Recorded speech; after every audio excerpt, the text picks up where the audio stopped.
There you go. All right. So, first off, I just want to say, Mark, thanks very much.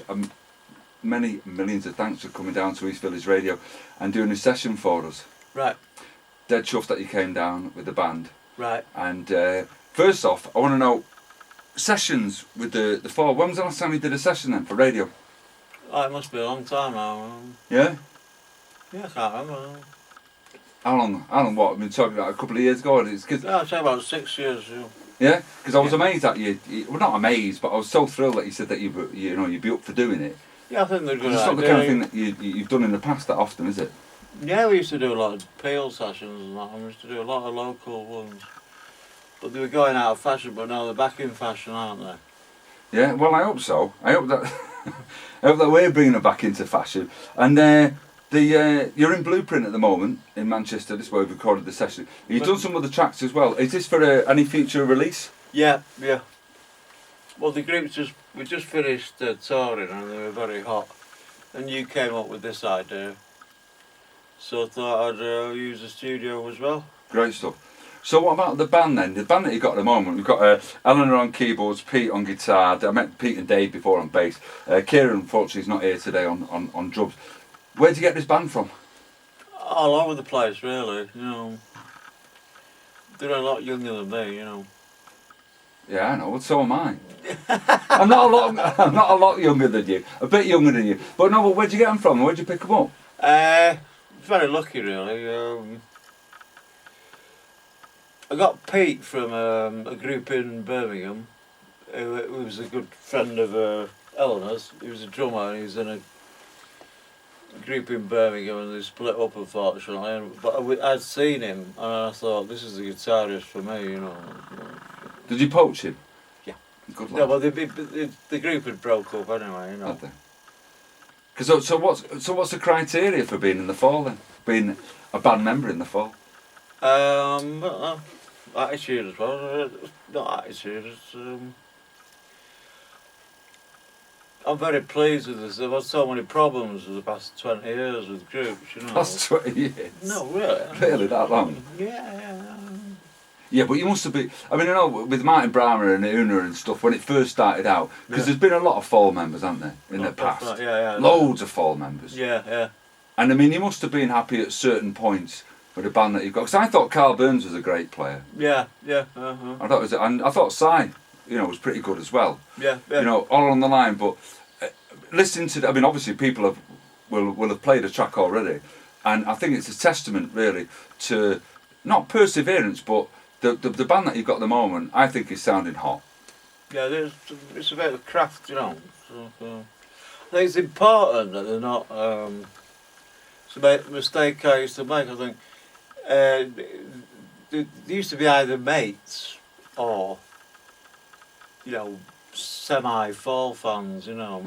This lot aren't really. Right. I mean, two of them weren't even born when my third LP came out. That's good, Yeah. And they like different music from me. So the album that Your Future Are Clutter, which great title by the way. Yeah. Anybody that uses clutter Yeah. in a title is alright by me. Why do you think that? Man? Why? Because it's just a great word. Yeah. I just like the word clutter. Yeah. It's just a great word. I like to get it into a title is alright. I mean, we talked about this briefly, didn't we, earlier about the meaning behind it. Yeah. And I didn't want to kind of delve too deeply because I make a dick of myself by saying what I thought it meant. But I just like the idea of the word clutter. Yeah. It sounds out, doesn't it? It sounds good. It just sounds great. And so with the writing of the album, do you write any of the music in this? Not so much anymore, no. Because you don't play guitar, do you, or anything? No. Bit of keyboard? Yeah, a lot. Yeah. So in the past, I can't play keyboard. but you get like melodies and rhythms and stuff. No, not really. No, I just have a bang on the keyboards on stage. It's like everybody has a good laugh on the audience, Right, but in terms of writing before you get on the stage, Yeah. how did this last album come about? Well, people submit tunes, you know, and I give them ideas and all sorts of ways. And it's not like the old days where it was like guitarist writes a tune, you know, it's just like a bit more organic than it used to be, you know. Right. And who produced this album? The last one? Yeah. Various people. Right. Well, but it has quite a continuous thread of sound. It does, doesn't it? Yeah. Which is very interesting because the record company was going on like, you know, they want one producer for it.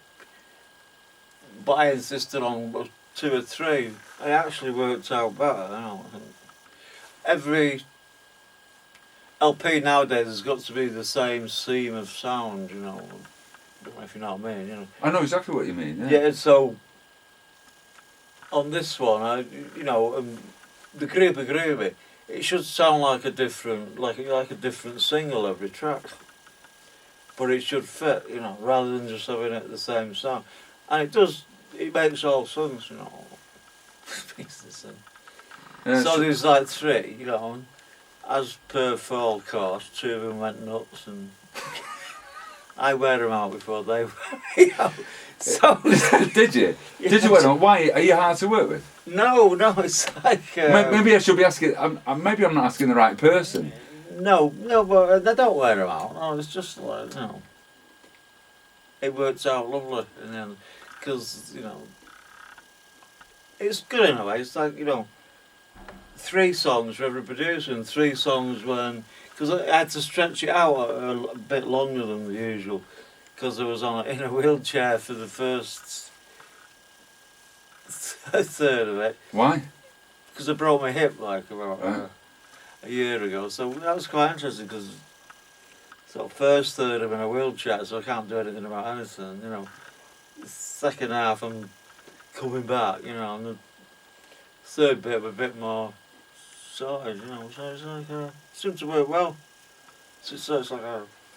So it's in like a trilogy. We've got yeah, sort of, yeah. Well, no, I think that's a dead interesting way of looking at getting a producer or a producers in, because of course it's a bit like, I suppose, getting another member of the band in, or another player. Because of course you were saying earlier on today, you had a new bass player that came in from Napalm Death. Yeah.